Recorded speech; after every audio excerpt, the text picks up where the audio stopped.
Hi everyone, hope you are doing well from wherever you're watching this channel, depending on your time zone.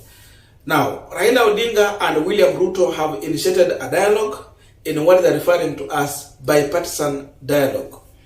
And many Kenyans have welcomed the dialogue, but there is one thing most of Kenyans are not agreeing to. Many believe that this dialogue should not end up in a handshake. They're not comfortable with a handshake. And Bunge La Wananchi and the church are in agreement as far as the issue of rejecting a handshake is concerned. For example, the church is very clear that dialogue is important, but then this dialogue should not lead into a handshake. They are worried with anything to do with the handshake. They want dialogue to sort out the problem in this country in terms of cost of living. But then if you check on the Bunge La Wananchi, they stand for two things. Number one, the issue of cost of living. Number two, they need the rightful winner to lead this country. And that can be possible if they push for opening of the server. So first of all, I want to listen to the church and the reaction also from the Bunge La Wananchi. Then from where we're going to continue with this conversation. In IBC in this nation. So let's fix this problem completely once and for all so that when we have elections, we have a peaceful transition.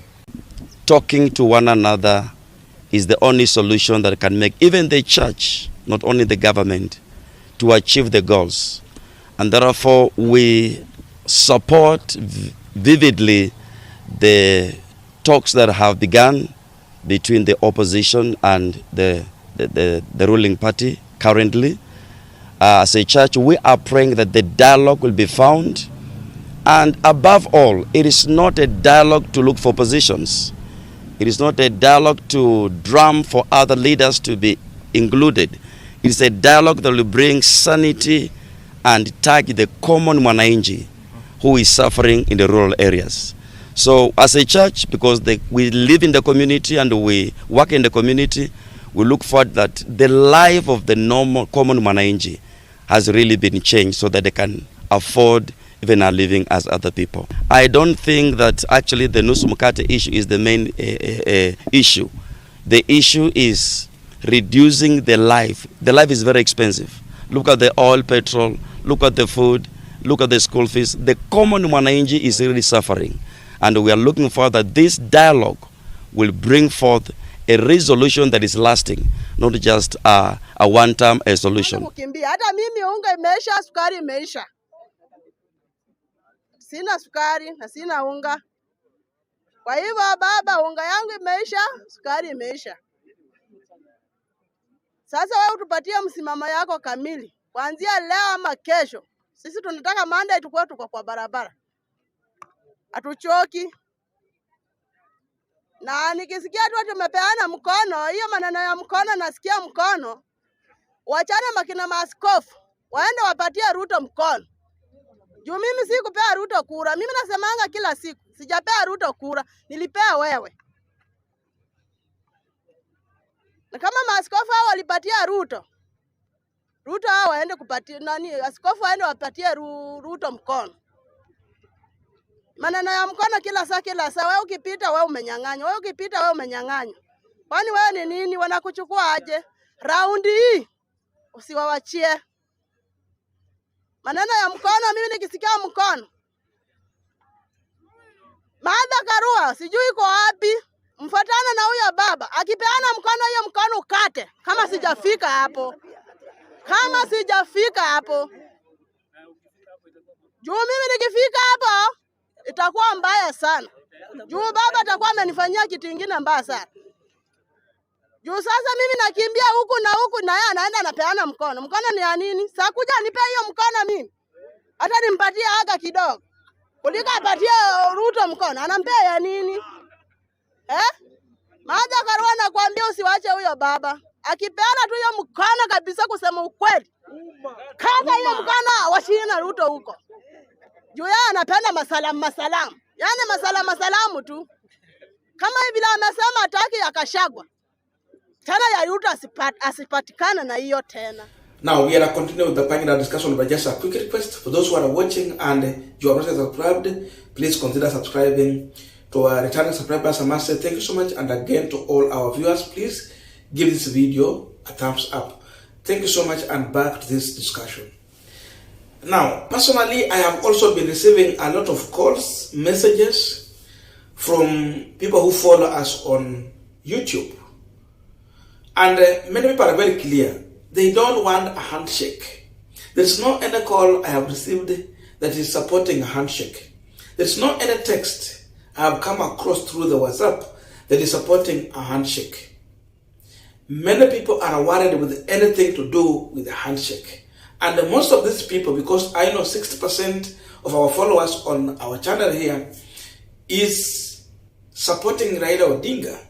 And this 60% is not comfortable with the handshake. It is now 1 week I'm getting messages. People are sending videos. People are calling me. Sometimes even the calls are so much overwhelming, I cannot manage to receive all of them. So, but then, for those who have received their calls, for those who have read their messages, and the orders I've received, no one is supporting a handshake. They don't want. For them, they want cost of living and a server. These two things, cost of living and server. And you can see the reason why the church is not supporting the handshake. For them, they see a danger when you go into a handshake.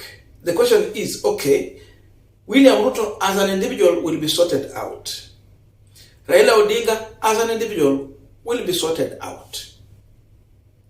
But then the person who's going to suffer the most is the common Wananchi. Because now there will be no one who will be speaking for the poor and middle class, even the rich who are in business also. Because we know most of the middle class also is the working and they are also in business.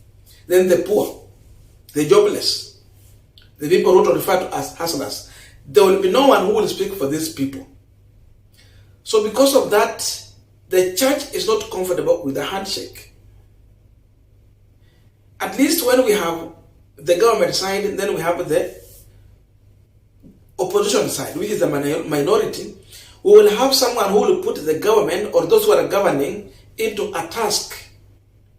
For example, when the cost of living went high, Raila called for mass action to send a message to this government. Until they pleaded with Raila Odinga to stop the mass action and embrace a dialogue. So now when this dialogue came in, the first issue on the table should be the cost of living. So you see, the government can be put to a task to offer solution to the problems Kenyans are facing.